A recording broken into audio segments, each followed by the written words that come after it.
Hello there, lovely people. This is Ashley here, wishing you much love from whatever reality I happen to be in today to you, in whatever reality you find yourself in today.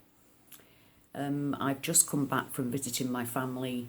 I don't live in the same town as them, which is why I refer to my hometown as my hometown. And the thing is that it's really shown me just how difficult, just how difficult I'm finding it. Being around the unaffected, especially our loved ones, our unaffected loved ones. You see, for those of you that have seen my vlogs in the past, you'll know that I've discussed my family members and the Mandela effect, the way they forget things and the way they turn their whole memory can change like that in a split second. But the thing that hurts most of all is the outright hostility that our own family members that we get from our own family members. To be honest, that's something I'm finding really, really, really difficult at the minute, especially as I'm seeing, like you, changes in our everyday standing on the street reality that I'm finding very, very difficult to not mention and not question when I'm with my loved ones and I see things that have changed. Now, yesterday I was really fortunate. I phoned into Brian Staveley's channel and was on the channel talking about, well, actually, I was talking about what my last vlog was about. But I also commented on his live chat that it almost feels as though I'm cheating because I have more of a relationship with you out there, other affected people, that I can be honest with about the things that I see, the changes that I'm walking through. We share these things together, and I can't do any of that with my loved ones. I can't do any of that with my loved ones when I'm seeing outright changes right where we are, there on the street. So it's been eating away at me, and I decided I would talk to my husband one last time about it.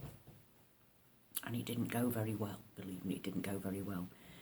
I instantly got emotional because if I can't share what I'm going through with the man that I've shared 30 odd years of my life with, I'm lost with that one. I'm lost completely. He's my anchor to my memories. And as I've said before, he forgets conversations that we've had. So anyway, I told him that I had to talk to him one last time about it. And I said, look, I'm going through something that I can't share with you, and it hurts me, it breaks me that I can't share it with you. I said, and I said, after I've had this last, I want to ask you a few questions, and after that I won't talk to you about it again. So I questioned him about the how many states there are in America situation again, because as I mentioned in a previous vlog, we've had this conversation before, and at the time there were 52 states in America, and I was confused because I actually was confused all my life about that, because when I was about 16 in the early 80s, that was one of the things that changed for me then, only I didn't realise it until recently, was that I thought there were 52 states in America, only to find out there were only 50. Then there were 52 states again not last week, the week before, something like that. A few weeks ago, there were 52 states again. And I was discussing this with my husband, and I was saying, look, well, that's why I was always confused about the 51st State, the film with Samuel L. Jackson, the coolest man alive in it. And I said it was called the 51st State because there's 50 states in America, and Britain was the 51st state, which you looked confused about at the time. Anyway, a couple of weeks later, we were watching a history programme, and it was about America's history, actually, and it said 50 states. And I went, look, Steve, 50 states, to which he brushed over. Anyway, I asked him about that conversation. Lo and behold, he's got no recollection of that conversation. He doesn't remember us having a heated debate about how many American states there are. He's got no memory of it. So this frustrates the hell out of me, as you can imagine. And he said, Yeah, but you know I can't remember what I said yesterday. I said, Steve, we had a heated debate. A heated debate about it. And you can't remember it being 52 states and then me pointing out just 2 weeks later that a programme was saying there were 50 states now.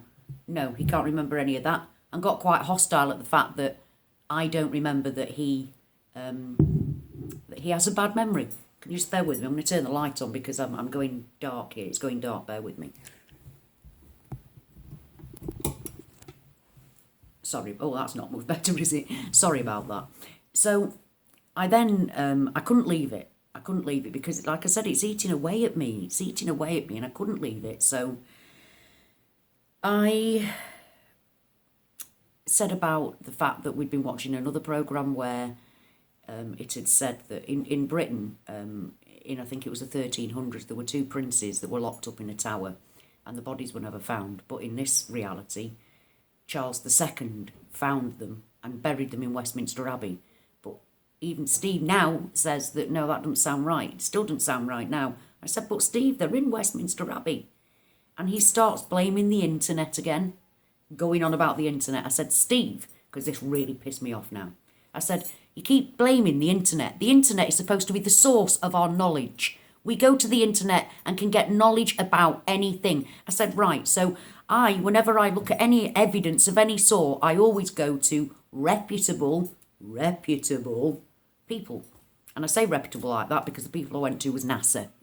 So I've already discussed with him what I think of NASA. But so I said, right, here it is. I said, look, many years ago, I had to explain to a Welsh friend, it doesn't matter that he was Welsh, but a Welsh friend of ours, could not understand how, while we were on holiday on the Gower, we could see the Milky Way, if we're in the Milky Way. So our friend's brother said, well, ask Ash, because Ash has read books. Which amuses me, even like 20 years later, it still amuses me.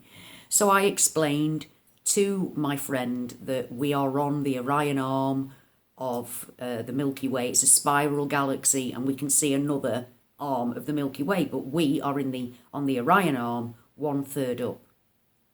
1/3 up the Orion arm. So that's, I explained that. Steve remembers the conversation, obviously, because it was led with the Ask Ashley, she's read books comment, so he remembered that. And I said, and now NASA are telling us, and I said, NASA, not some make-believe shit off the internet, although we all know NASA is a bit of make-believe shit off the internet, but I said, why would NASA be telling us that we are now halfway up the Orion arm on the inner part of it rather than the outer part? Why would NASA be... NASA isn't... it's the internet talking rubbish to you. I said, and so he fobbed all that off as well, like they do, like the non-affected do. And that really, I lost it then because it's very emotive, especially if you're going through the Mandela effect. It is so emotive and you feel lost and alone. And I just said, right, I said, things in my real world are changing, Steve. I said, the other day when we went in the shop and you said that I was like dazed and we might as well leave. I said, do you know why? I said, because there was a salad bar that wasn't there just a few weeks ago. He said, yes, it was. And this is where he got really hostile. He said, yes, it was. And I said, no, Steve, it wasn't for me. It wasn't there. And he said, I don't give a shit whether it was there for you or not. It was there. Really, really arsey. And then gives it, he walked off, I could hear him going, you've lost it, you have. You've effing lost it. So obviously, my lips are now sealed. I wanted to see if he remembered the conversations that we'd had previously, which he doesn't. So that's not even my husband anymore, is it? And I'm finding that really difficult. And let's face it, if I am losing my marbles, wait to give a shit, love. Wait to give a shit. If this is me losing my marbles, nice one. So that's why it matters so much that there's no division between us. We all have different ideas as to what's going on, what's causing it, where it's taking us, what it all means. But in reality, nobody knows. None of us know. None of us know.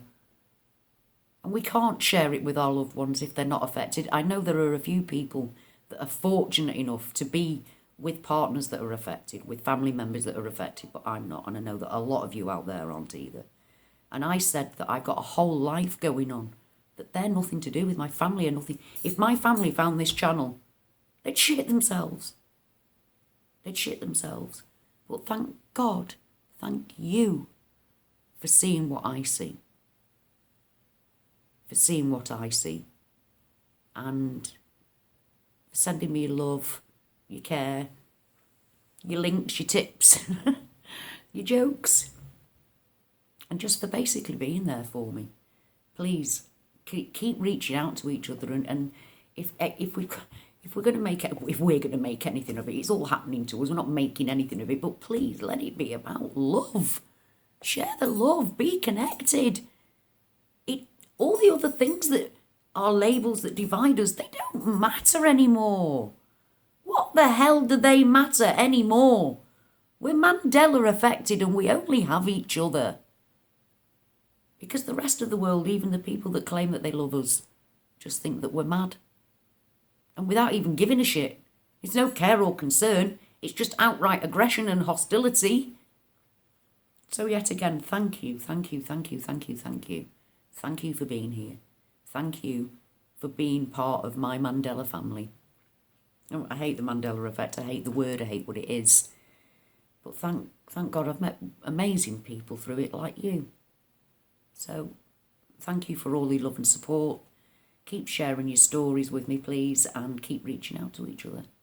Till next time, I love you all.